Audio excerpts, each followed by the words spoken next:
Our final presenter is a perennial favorite for this crowd.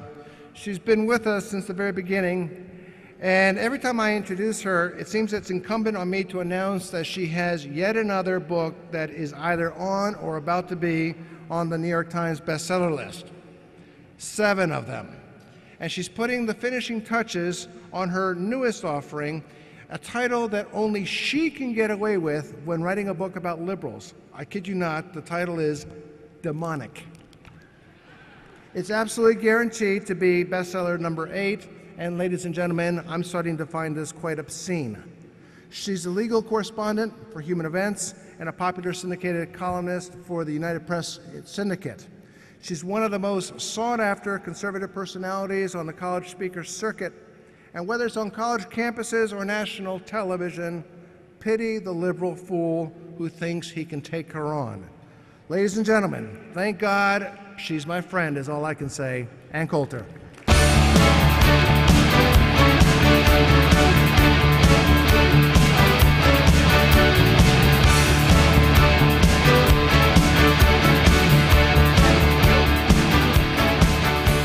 Thank you.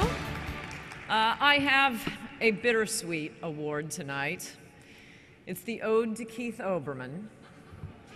And like many of you, since he was fired by MSNBC, there's been a hole in my life. I keep trying to watch Rachel, but you just sit back and say, Keith would have been so much crazier.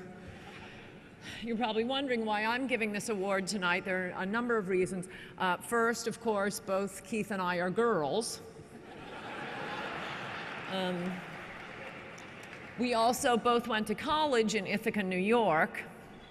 I went to the Ivy League Cornell School of Arts and Sciences, and Keith went to the Old McDonald Cornell School of Agriculture. I wouldn't mention it except that Keith is compulsively telling people, limely saying he went to the Ivy League Cornell, desperate to have people think of him as a major egghead.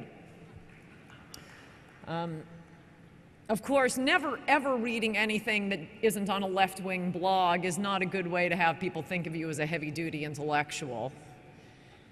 Thirdly, I'm an early Keith watcher. I know a lot of you Johnny-come-latelys are sad that he's gone now. By the time MSNBC fired Keith, about 80% of his audience were right-wingers to laugh at him. But I was an early Keith watcher. I saw the promise in that man. I'm hoping that someday, I'm sure some of the early Keith watchers were also at Media Research Center. I think our descendants should form a group like the 49ers, descendants of the 49ers, the Daughters of the American Revolution, descendants of the early Keith watchers. If I had to choose, well, if you told me choose one adjective to describe Keith Olbermann, I couldn't do it. You'd put a gun to my head, I couldn't do it. But if I had 3 adjectives, I would say he is prissy, pompous, and hysterical, which is a dynamite combo platter. Shut the hell up! Sadly, even MSNBC finally realized that not being popular in high school is not a good enough reason to have a TV show. We're sorry for what the popular football players did to you, but you cannot seek revenge by ranting for 1 hour on TV every night. Throughout his brief, troubled career at MSNBC, Keith brought to bear all the vast knowledge he learned by being a second-tier sports host on a cable TV show. With his motor set to full pompous, this is Keith in his prime, offering his objective assessment of Scott Brown, a candidate for the U.S. Senate in Massachusetts. In Scott Brown, we have an irresponsible, homophobic, racist, reactionary, ex-new model, teabagging supporter of violence against women and against politicians with whom he disagrees. In any other time in our history, this man would have been laughed off the stage as an unqualified and a disaster in the making by the most conservative of conservatives. With an endorsement like that, Scott Brown became the first Republican senator from Massachusetts in 38 years.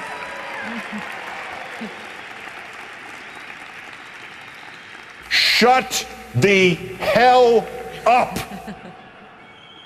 It was quite an accomplishment considering he was replacing a senator who had driven off a bridge and drowned a girl. Keith's ag school degree really came in handy when he announced his fascinating theory that Rush Limbaugh was responsible for Timothy McVeigh bombing the federal building in Oklahoma City. What was a more likely cause of the Oklahoma City bombing? Talk radio or Bill Clinton and Janet Reno's hands-on management of Waco, the Branch Davidian compound, and maybe to a lesser extent Ruby Ridge? Well, obviously the answer is talk radio. Specifically Rush Limbaugh's hate radio. Limbaugh claimed others would have blood on their hands in the event of future right-wing terrorism. Frankly, Rush, you have that blood on your hands now, and you have had it for 15 years. Ironically, Keith is going to have a blood removing hand cleanser as a sponsor for his new sure-to-be-hit runaway internet TV show, asking me to pick a favorite Keith Olbermann hissy fit is like asking a mother to choose her favorite child. Michael Moore to pick his favorite dessert. But of all of Keith's on-air cries for help, this surely is one of my favorites. Everything you said about Iraq yesterday and everything you will say is a deception for the purpose of this one cynical, unacceptable, brutal goal, perpetuating this war indefinitely. War today, war tomorrow, war forever. A man with any self-respect, having inadvertently revealed such an evil secret, would have already resigned and fled the country. You have no remaining credibility about Iraq, sir. Mr. Bush, our presence in Iraq must end, even if it means your resignation, even if it means your impeachment, even if it means a different Republican to serve out your term.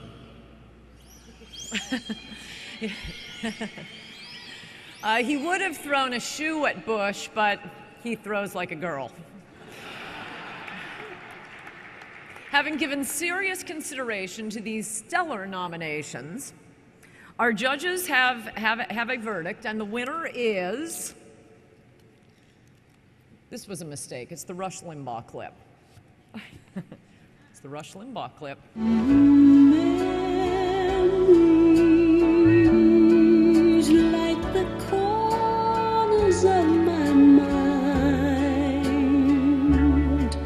Frankly, Rush, you have that blood on your hands now, and you have had it for 15 years. Misty watercolor memories of the way. Unfortunately, Keith couldn't be with us here tonight because... Can you stop the music?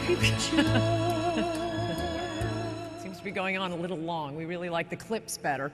Unfortunately, Keith couldn't be with us here tonight because he's updating his MySpace page.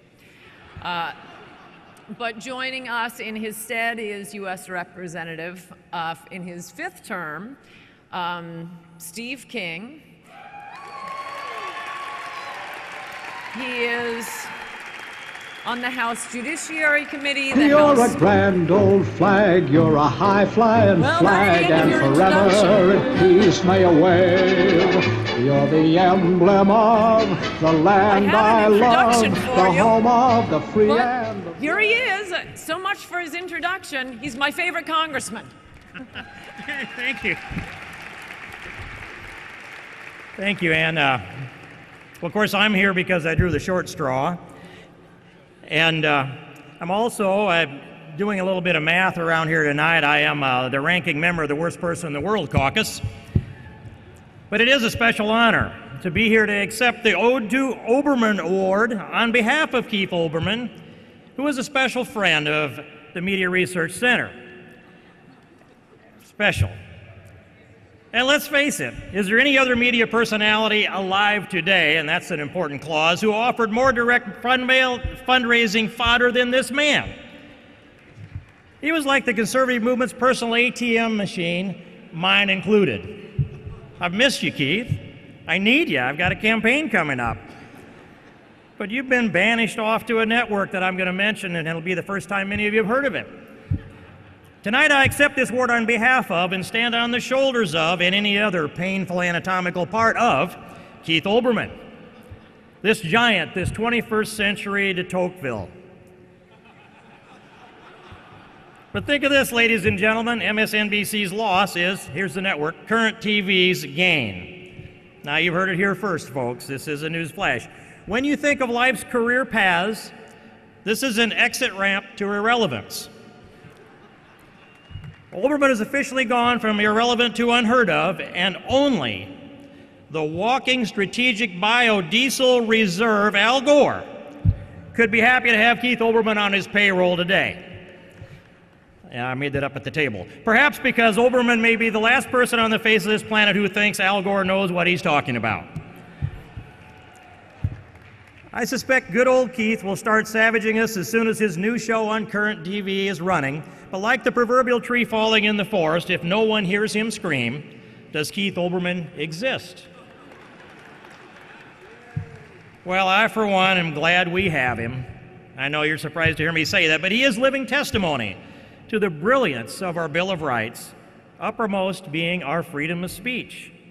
We as conservatives will be the first in line to defend his right to speak what's on his mind, with the certain knowledge that the more he speaks what's on his mind, the less we realize is actually in it. Thank you very much, and I very much appreciate the opportunity to accept this award on the part of Keith Olbermann and on behalf of all of us worst persons in the world together. Thank you very much.